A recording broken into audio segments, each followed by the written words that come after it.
Hi, I'm Kendall Ebert, and this is my PE equipment shopping spree. So when starting this equipment shopping spree, I was unsure where to begin because you do not have lessons to look at or ideas of what your activities will consist of. I then started thinking of activities I completed throughout my years of school and what kind of equipment was used. This led me straight to sports and what kind of equipment is needed. For example, I chose basketballs to be able to work on techniques and could use them as targets for catching by placing them on a cone for students to hit. As you can see right here are the basketballs.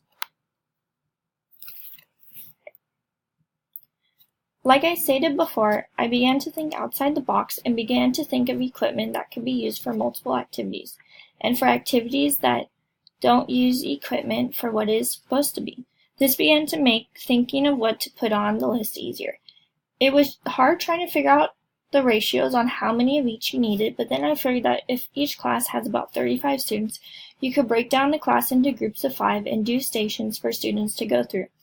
This will have the students improving their skills by having multiple stations, not having to stand around, and have a variety at each station.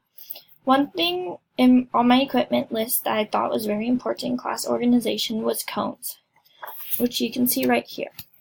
The cones I picked was different colored and numbered so students know exactly where to go and will help with organizing the students. The more organized the students are, the easier it will be for them to flow through the stations and have more reps. Lastly, an equipment piece for the class to use is the speaker.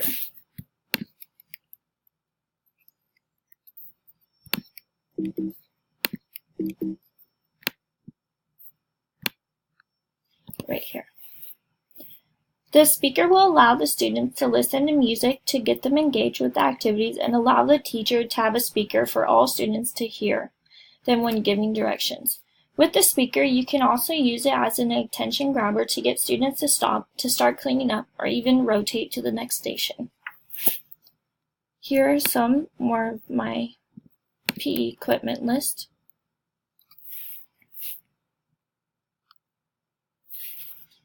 Overall, the equipment shopping spree took time and effort in trying to figure out what would benefit the outdoor classroom and having to stay under the price limit, which took some adjustments to stay under.